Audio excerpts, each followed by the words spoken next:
All right, we're here today on the podcast, kicking it off here with a guest star celebrity in Indianapolis, Indiana. Yeah. Hey, let's give it up for him.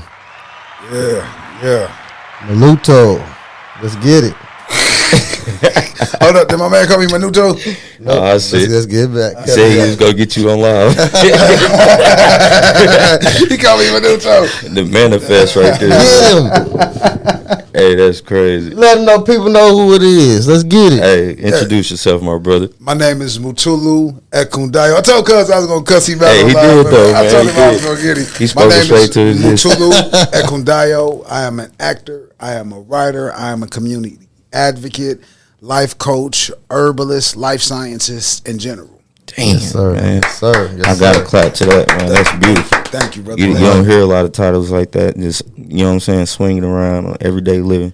Oh man, some of my coolest titles, they call me Sensei and Doctor too. Those are my coolest Hey, ones. Sensei. Sensei, that's big right there. I like that. Niggas say Sensei. Hold on, man. So I hear, what's going on now. This Out the Gate movie, I've been here. It's been going. I see it on billboards. It's going on, and you on the front cover. So what's going on? Oh man, so Out the Gate is a beautiful movie. We started filming last year around February, I believe. Okay. It's me, a couple of other good actors in Okay. Indianapolis, and it's basically, I don't even want to call it a hood story, but it's a story about a brother named Malik Jones who he gets out of jail. First, he changes his life, joins Islam. He gets out of jail, and he is faced with the obstacles that someone re-entering society is normally faced with, trying to do the right thing, being discouraged on his path, and as a consequence, teetering towards the street route again. So it's really a romance to tell the story. It really speaks about love, black love, and it puts a good focal point on a lot of the things that plague our community just on a day-to-day that we may not even recognize, actually. Right. Okay. That sounds like something I need to check out immediately. It reminds me of Belly. Okay. The vibe of it reminds me of Belly. It's really a beautiful flick. Did you say Belly? Belly, the movie, with Hey, Hype Williams. that's one of my favorite movies. Hey, if y'all ain't know, That's nothing about classic. Shot Mercy.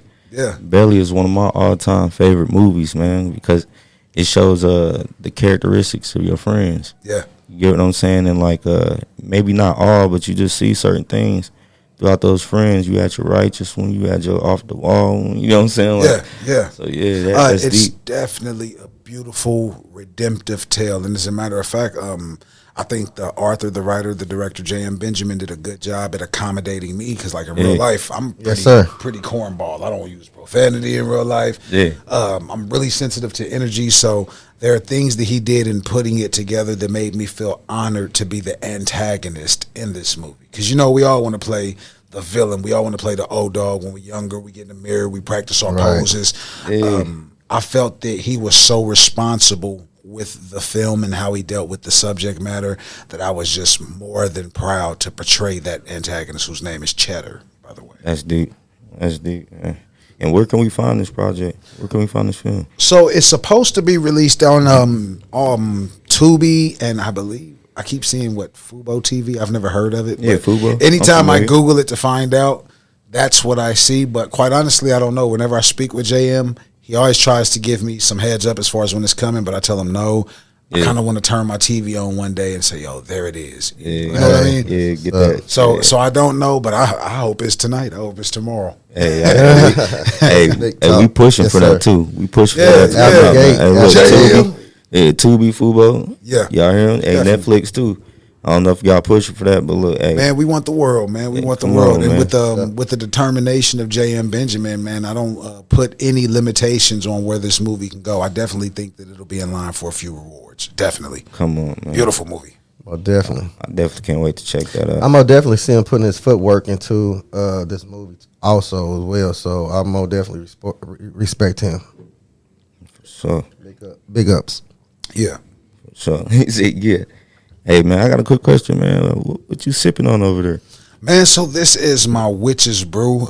Me and my queen, we have an herbalism company called Oceanology. So this has mild psychedelic effects, mild hallucinogenic effects if taken too much of it. But basically, it's a pain reliever. Primarily, the ingredients put into it is supposed to heal a certain part of my brain. I used to be a lot different. I used to be more aggressive. Yeah. So as a part of my healing process now, I realize I have a very sensitive amygdala response, which amygdala response means I get triggered easily. If I get triggered, I lose money, I lose focus.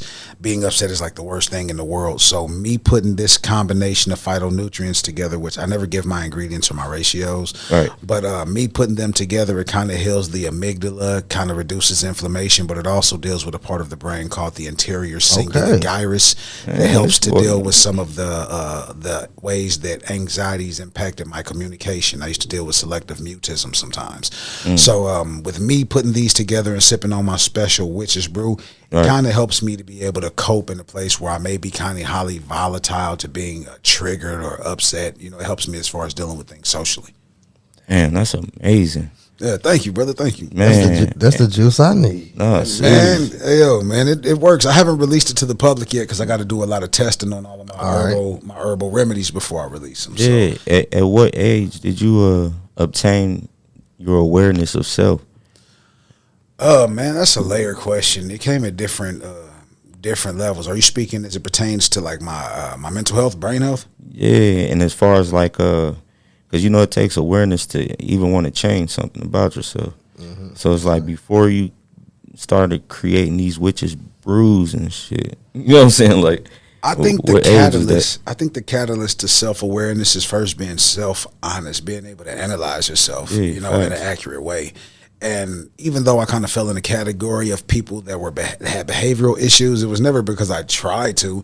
Everything I did was right. So to some degree, there was always a level of self-awareness. But as it comes to understanding what was going on with my mental health condition and fixing it with herbs, I say I came to that full awareness December 2023.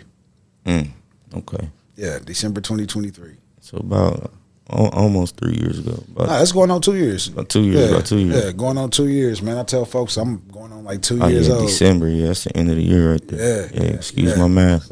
Yeah. Even as far as with this journey though, like it's funny in context, even with like out the gate.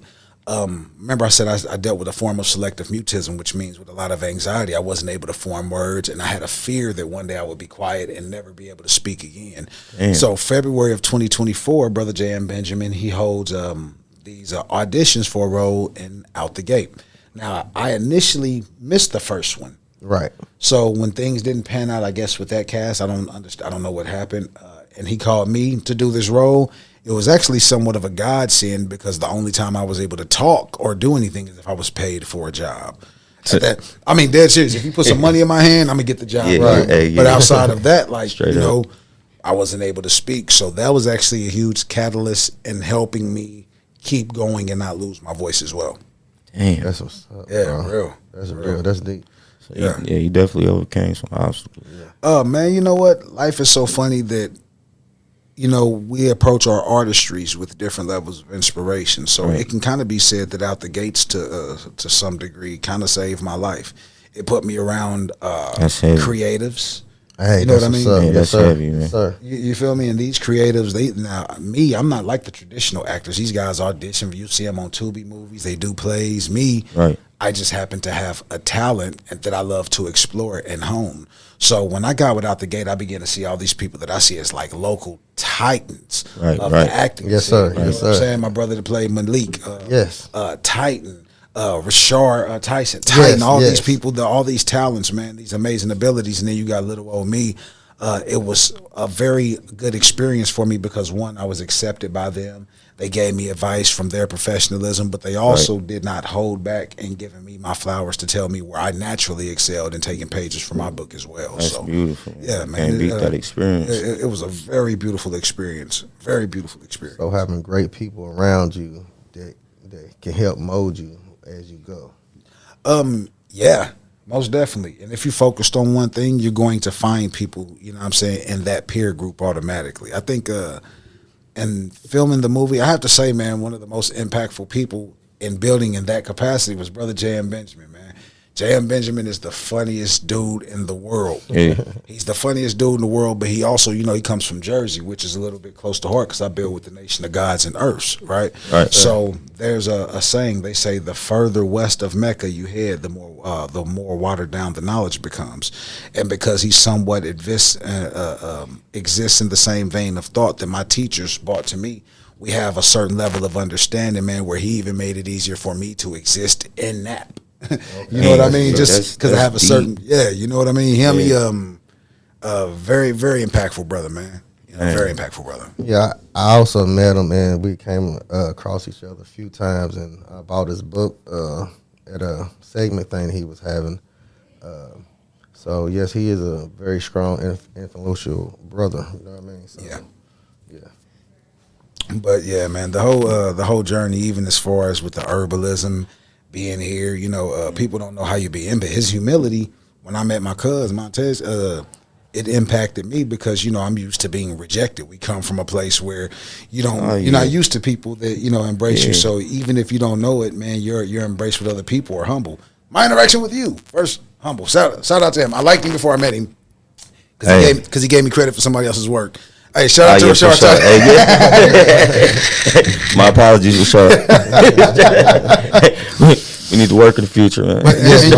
But even with that being said, man, it's a good chance to let people know who you are because when you get something wrong like that, some people can really be divas about that, right? Yeah, so just for me to be able to say, hey, yo, especially my brother, with the image out there, everybody want to hold a certain type of image on social media. I don't get it, man. I see people doing their thing.